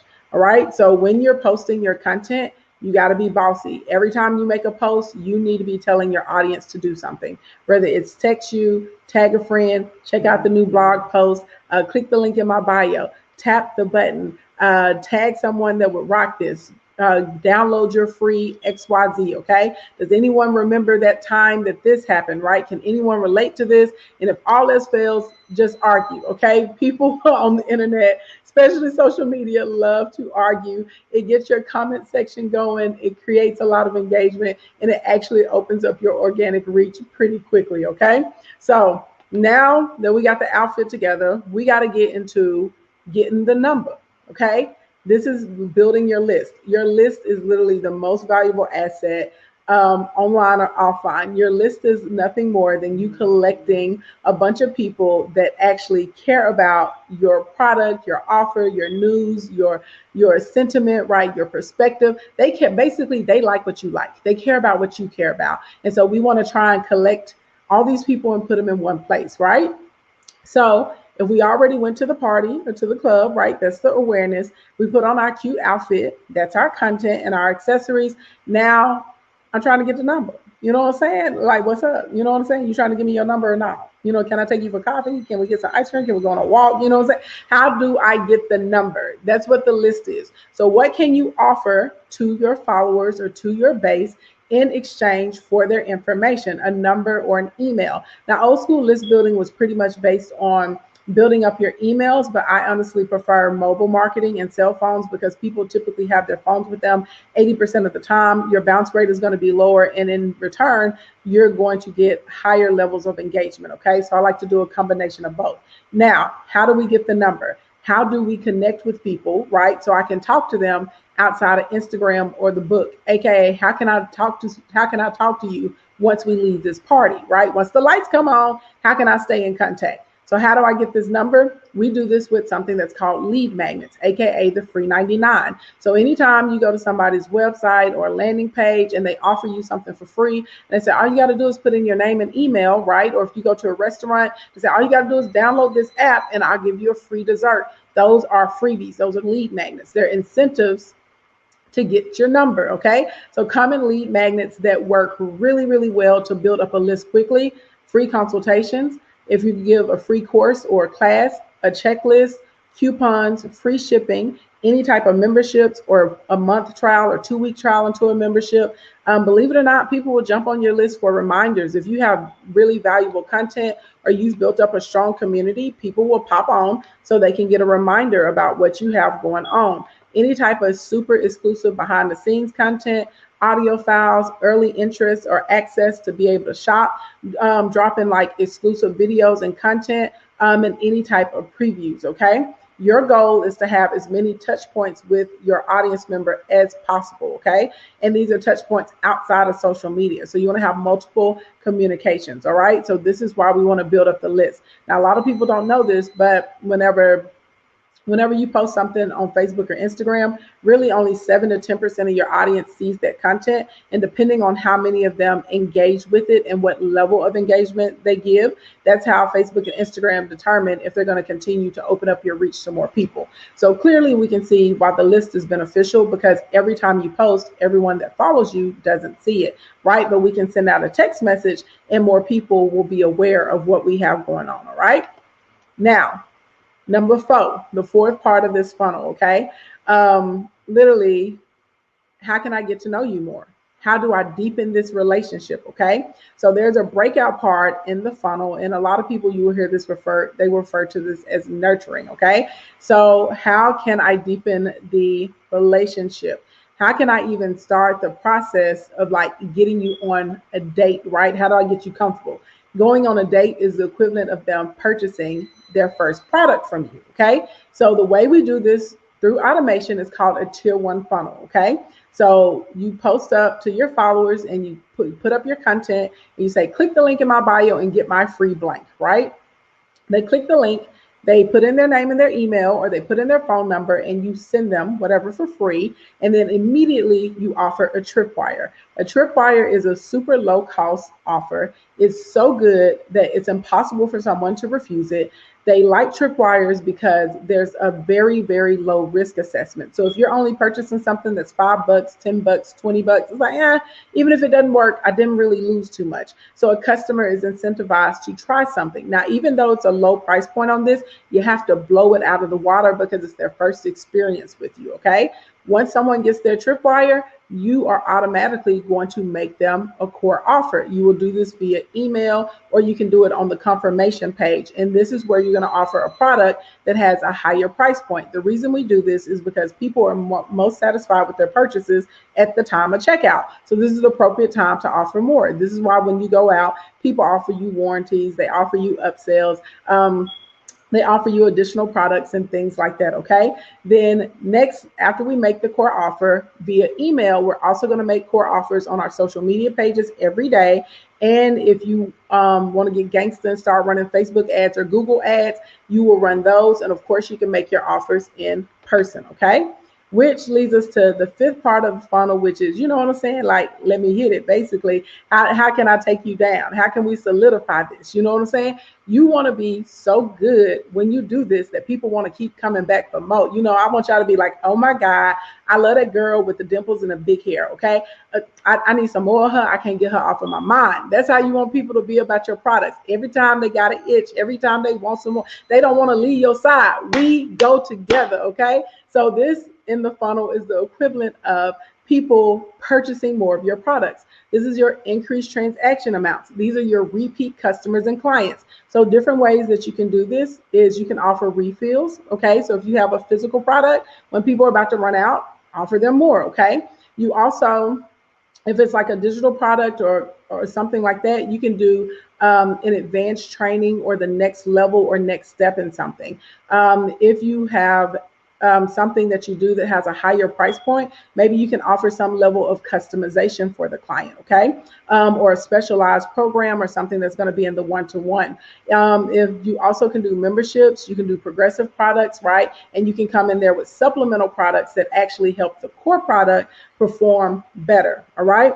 So those are your 5 parts. Awareness, right? That's picking what club you're going to.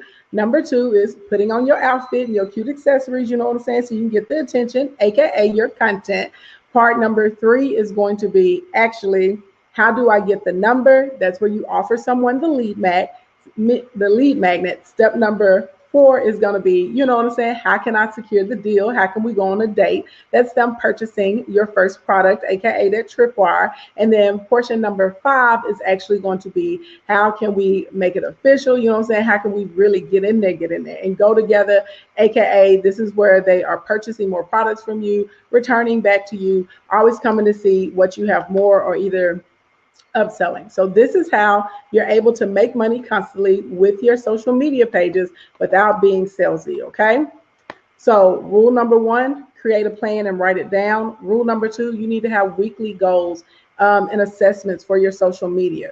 How many followers you want, how many people you want on your list, how many sales you're trying to procure, how many conversations you want to have. Rule number 3, read everything and stop skimming so you really can understand your customers and what they desire from you. Rule number 4, get out your feelings and get to the bag. Social media can be a little tough in these streets, and if you are too emotional, you will lose sight of the overall goal. Okay, try not to take things too personally. Get out your feelings, get to the bag. That's very, very important. Rule number 5, find a coach or community, right? Be Free is a great community to be in with people that can help you learn the ins and outs, and you can learn from their mistakes. Rule number 6, you want to follow instructions and always double check yourself and your systems to make sure they actually work. Rule number 7, be consistent and show up every day for your audience, and they will show up for you. Okay, and if we're going to do that passively, you can hire a VA to create content for you, and you can run your ads so people are seeing you all the time and able to opt into your lead magnets. Rule number 8, you want to switch from being cost focused to value focused. When you're making purchases, you want to ask yourself, how much money can this bring me back? What's the return on this? And if it's going to be substantial, if it's going to put you up, then invest in that. Okay. Rule number 9, do not run paid ads until you are actually making sales from offering it for free. Okay, we need to be able to make organic sales. If you run paid ads to something that no one was buying in your organic audience, you may as well take money and throw it out the window. Okay, we want to make sure we did a good job targeting and we have good offers for our audience. Okay, and then rule number 10, make sure you listen, because you sell by listening, you sell by listening, you sell by listening. Your audience will tell you what they want to buy, how much they want, and what they want to buy it for. All right. And boom, just like that. That's how we get to the shmoney. That's how we get to the bag out here in these social media accounts. This is how you get in front of the right people. You're able to connect with them every single month and actually turn your followers into buyers and generate daily leads and sales. Okay. So if y'all thought that was lit, go and let me know in the comments. And if any of you guys want to connect with me, because I know some of y'all, trying to take me out on a date, you know what I'm saying? So if you want to connect with me and monetize your Instagram and Facebook pages, and get like some of my other clients that are out here killing it with their $1 million months, $1 million weeks, $100,000 days, right? It goes on and on. This is one of my favorite clients, Proud Failure. She didn't even have 1,000 followers and has already done $11,000 with her brand. Nurse Sam is out here killing it, 14,000 in 14 days, having her first $30,000-$40,000 month. Some of my other more popular clients, Tay Sweat, Marketing by Monray, Brother Ben X, Jake Taylor. We out here in these streets going from 10,000 to 1 million. All you got to do if you want to work with me is you can text Ashley Ann to 313131. Text Ashley Ann to 313131. Text Ashley Ann to 313131. Now, what I'm doing for any of you guys that are here today is I'm going to show you how to build funnels through our Funnel Builder Workshop. It is normally $167, and because you're here tonight, you can get it for a whole $1 in these streets. Okay, you can get it for a whole $1 in these streets. Just text Ashley Ann to 313131. Now, also, there's something really special I want to do, and I didn't tell George or Rashida about this. I wanted this to be a surprise. I believe so deeply in what Be Free stands for, what it is, how many people that is going to help. For any of you guys that sign up as part of the Be Free program tonight, I am going to give you a $400 program absolutely for free. It is called the Business Builder Startup, okay? And it walks you through step by step everything you need to know to monetize your social media accounts. And any of you guys that are coming in to be free, you get that totally for free. Okay. Any of you guys that are VIPs, I'm hooking you guys up with the Instagram quick lunch guide, and that's a $297 program.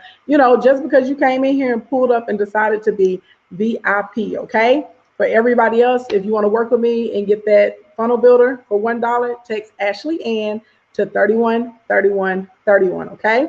I think that's my time. Hopefully I didn't run over too much, or I'm not too delayed. I'm going to pass it back over to our lovely host. Thank you guys so much for coming, and I appreciate and enjoy getting to meet you guys. Bye, everybody.